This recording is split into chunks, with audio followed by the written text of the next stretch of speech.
Magandang hapon mga idol. Katay tayo ng manok pang hapon na natin mga idol. Ayan.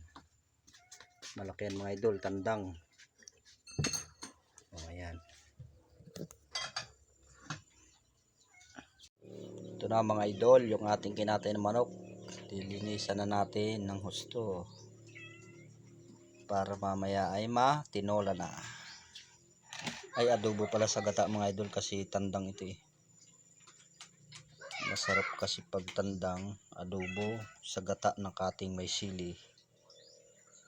Ayan mga idol. Ito na mga idol, ang ating niloto. Ito na mga idol, ang ating inadobong manok. Ayan. May sili. Pinatuyo natin mga idol at tandang kasi yan eh.